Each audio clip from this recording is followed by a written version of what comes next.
ముందుగా ఓకే మల్లేశ్వర్ గారు good morning. Good morning. So మొత్తం మీద ప్రశాంతంగా రాష్ట్రంలో ఎన్నికలు ముగిసిన పరిస్థితి అంటే అక్కడక్కడ చిన్న చిన్న చితకాలు లాంటి ఘర్షణలు చోటు చేసుకున్నా కూడా రీపోలింగ్ అవసరం లేదని ఇప్పటికే ఎన్నికల అధికారులు ప్రకటించారు. మొత్తం మీద నిన్న ఎన్నికల సరళిని చూస్తే మీకేమనిపించింది? అసలు బీఆర్ఎస్ పరిస్థితి ఏంటి, ఇక్కడ బీజేపీ పరిస్థితి ఏంటి, కాంగ్రెస్ పరిస్థితి ఏంటి, అసలు కింగి ఎవరయ్యే ఛాన్స్ ఉంది ఇక్కడ? ముందుగా ప్యానెల్లో ఉన్నటువంటి మిత్రులకు జీ తెలుగు ప్రేక్షకులకు నమస్కారం.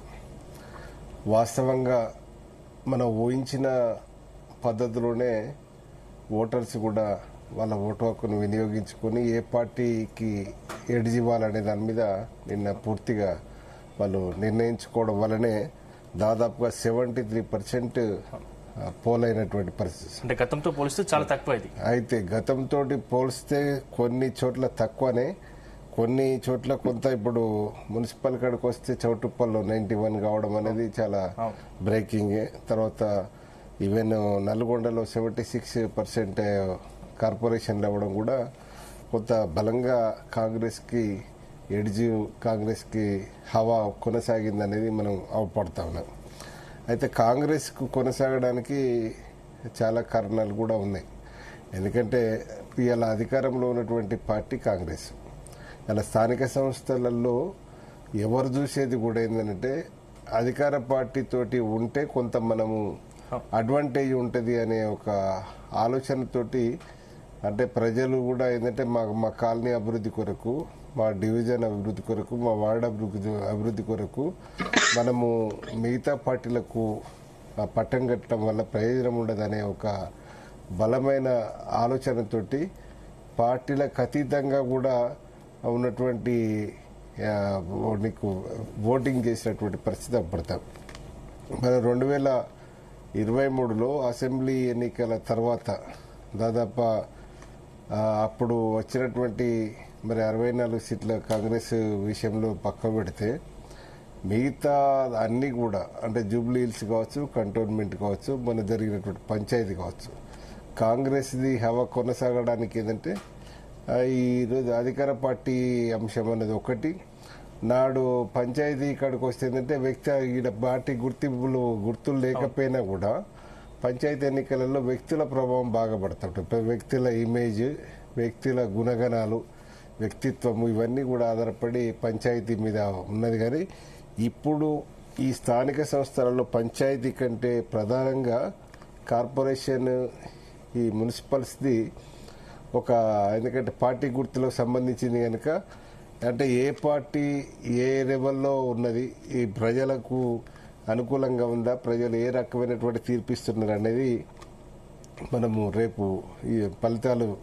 కానీ 90% మేమే గెలుస్తున్నాం చెప్పేసి కాంగ్రెస్ ఇప్పటికీ ప్రకటించిన పరిస్థితి. కాకపోతే ఇక్కడ ఎగ్జిట్ పోల్స్ మాత్రం 35% ఎగ్జిట్ పోల్స్ ఇచ్చాయి. అంటే ఎగ్జిట్ పోల్స్ ఎగ్జాక్ట్ అయ్యే అవకాశం ఉందా? ఎగ్జిట్ పోల్స్ అయినటువంటి సందర్భం ఉన్నది.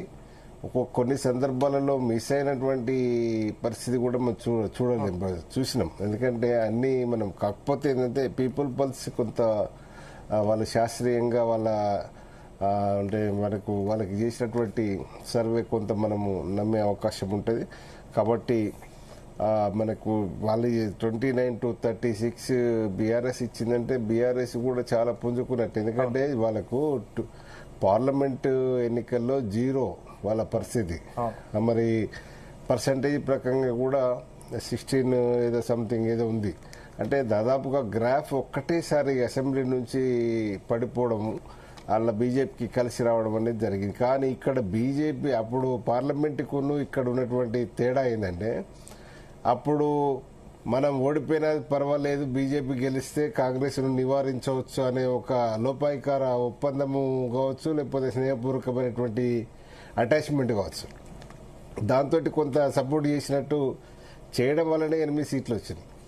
ఆ 8 సీట్లలో మీద బీజేపీ బలంతో వచ్చినటువంటి సందర్భం కంటే బీఆర్ఎస్ అంటే మీడియేటర్స్ కావచ్చు, బీఆర్ఎస్ సెకండ్ క్లాస్ లీడర్స్ కొంత కాంగ్రెస్ గెలిస్తే మనం ఇంకా ఇబ్బంది పడతామనే భయంతో అటు కొంత క్రాచ్ చేసి లెవెల్ చేశారు. అయితే ఇవాళ బీఆర్ఎస్ 0 కావడం వల్ల జూబ్లీ హిల్స్ కంటోన్మెంట్ పోవడానికి ఇక రేపు బీఆర్ఎస్ పని అయిపోయిందిలే, ఇక బీఆర్ఎస్కి ఏం లేదు, నెక్స్ట్ ప్రత్యామ్నాయం బీజేపీ అనే పరిస్థితి ప్రచారాన్ని అడ్డుకోవడం కొరకు ఇవాళ దాదాపుగా 116 మున్సిపాలిటీలలో 7 కార్పొరేషన్లలో కాలుకు బల్బం కట్టుకొని బీఆర్ఎస్ నాయకత్వం అంతా తిరిగినటువంటి సందర్భం. ఆ ప్రయత్నంలో భాగంగానే కొంత వీళ్ళకు ఇప్పుడు ఎన్ని 20 సీట్లు వచ్చినా, 15 వచ్చినా, 20 వచ్చినా, 25 వచ్చినా అది కొంత బీఆర్ఎస్ మైలేజ్ గానే భావించాలి. మనం ప్రధానంగా ఇదొకటే కాకుండా ఏంటంటే వాటికి బీఆర్ఎస్ కు రావడానికి ఏంటంటే కొంత కాంగ్రెస్ మీద వ్యతిరేకత, అంటే వాళ్ళ 6 గ్యారెంటీల పైన కావచ్చు, తర్వాత ఇక్కడ కొన్ని స్థానిక సమస్యల విషయంలో కావచ్చు, కొంత ఫోకస్ చేసే దాంట్లో కొంత ఇది చేయడం కూడా జరిగింది. దానికంటే కూడా ప్రధానంగా పైసల పంపకానికి ఏ పార్టీ వెనుకాడలేదు.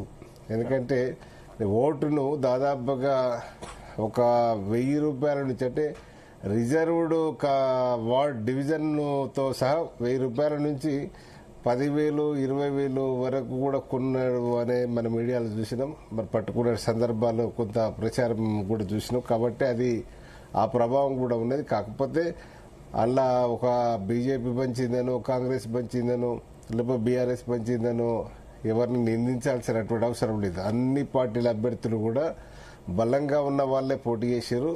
ఆ పద్ధతులలో వాళ్ళు ఇప్పుడు ఓటర్స్ కూడా ఏమవుతారంటే, నువ్వు అభివృద్ధి ఏం చేస్తావనే తదుపరి కానీ ఇప్పుడు నాకేమి ఇస్తావనే దానికి కొంత అలవాటు పడ్డట్టు అవుపడతా ఉన్నది. ఆ పరిస్థితిని అధిగమించాలంటే మరి మనకు శేషన్ లాంటి ఒక ఎన్నికల కమిషనర్, ఒక మహానుభావుడు వచ్చి దాన్ని నివారిస్తే తప్ప ఇది అడ్డుకుని లేదు. కాకపోతే ఈ పద్ధతిలో కొంత వాళ్ళు ఆశించారు. ఆ పద్ధతిలో ఇక్కడ కూడా అన్ని పార్టీలు ఇది చేసినటువంటి సందర్భాన్ని కూడా చూసినాం. ఏది ఏమైనప్పటికీ కూడా ఎందుకంటే ఎన్నికలు అనేది, ఎందుకంటే ఈ ఎగ్జిట్ పోల్స్ ఫలితాలకు కొంత అనుకూలంగానే వస్తాయి. అయితే మహేష్ కుమార్ కాంగ్రెస్ పార్టీ చెప్పినట్టు 90% రీచ్ కాకపోయినా 70 to 80% అయితే పక్కా మనకు ఎగ్జిట్ పోల్స్ కావచ్చు, గ్రౌండ్ లెవెల్లో ప్రజలు ఆదరించిన తీరు కావచ్చు, అది కొంత మనకు అటువంటి ఫలితాలు అయితే వస్తాయని నేను మనవి చేస్తాను. రైట్.